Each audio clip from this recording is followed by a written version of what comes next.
This time around, the quote comes from Fred Rogers. You may know him better as Mr. Rogers of Mr. Rogers' Neighborhood fame. I just feel like I should be singing Won't You Be My Neighbor and getting on the little trolley to go to the land of make-believe. I am telling you, I loved trolleys as a kid. And I think that Mr. Rogers' Neighborhood was one reason why. We also used to vacation in this quaint little mountain town when I was a kid, and there were trolleys there to get around. I loved trolleys. I was really upset that my dad couldn't like buy me or build me. I asked him to build me a trolley. What in the world was I thinking? I was a kid. I didn't know. But anyway, the trolley to the land of make-believe and Lady Elaine. Lady Elaine, I think, was my spirit animal when I was a kid. So there we go. I guess I should have known something.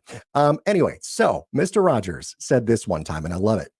Often when you think you're at the end of something, you're at the beginning of something else. Let me say that one more time. Often when you think you're at the end of something, you're at the beginning of something else. It's almost like, saying when one door closes, another door opens, right? It's sort of a different take on that. But I think even a more hopeful take on it. Because, yeah, the end of something does signal the beginning of something else. The end of one relationship, for example, might signal the beginning of a new and even better relationship that you could find yourself in, that you should find yourself in, right? I mean, the end of one job, hopefully, signals the beginning of something else in your career that is going to move you forward.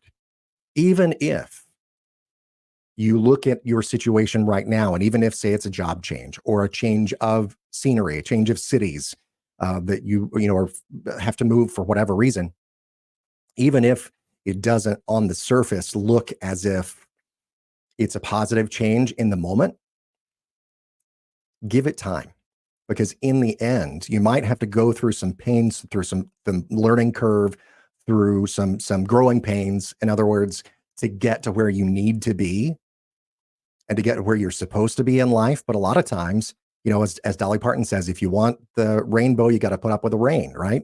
So that is a super important thing to keep in mind. And Fred Rogers says it again here, the end of one thing is the beginning of another. It is so important to realize that. And when we're talking about, retirement, which we do a lot, obviously here on Take Pride in Retirement, I imagine we talk about retirement. When we talk about retirement, that's the thing. The end of your working career is often the beginning of a wonderful phase of your life. It could be that it is not necessarily the end of your career. You might want to keep working at least part-time because it's something that you love to do. If you were in love with your career and your job and your passion in life, and that's what you've been doing, great. That's awesome. Keep on keeping on as long as you can or as long as you need to, right? I mean, it is, not something that we want you to just give up, that I want you to just give up because, now you're 65 or 67 or whatever. And it's time to call it quits because, checking my watch here. It's time for you to quit your job and to retire. Now, if you feel like keeping, involved in your job or whatever, and it's your passion and you love it, and that's the reason that you keep on working, great. That's awesome. What I want to help you avoid is getting to a point where in your life you are at an age where you want to quit, you want to retire, but you can't because you are not in a financial situation where you can. You have too many bills to pay versus the income that you have.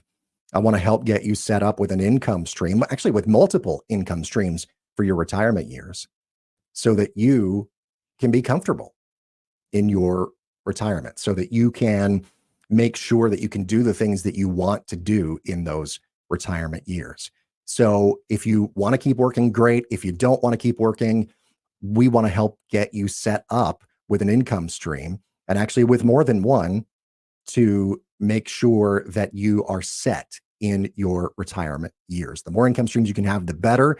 That's what you're going to live on in retirement, not one big nest egg. That whole commercial campaign, what's your number, right?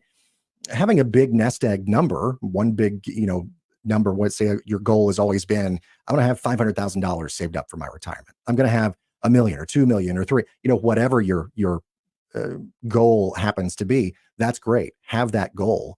But how are you going to live on that throughout your retirement years, which could be 25, 30, 40 years of your life, even more if people keep living longer, right?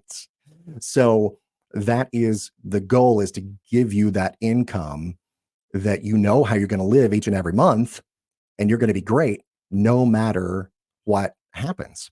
And it will be an income stream that you can never outlive. So that's the goal here. And all that to say, this quote from Mr. Rogers, I love it.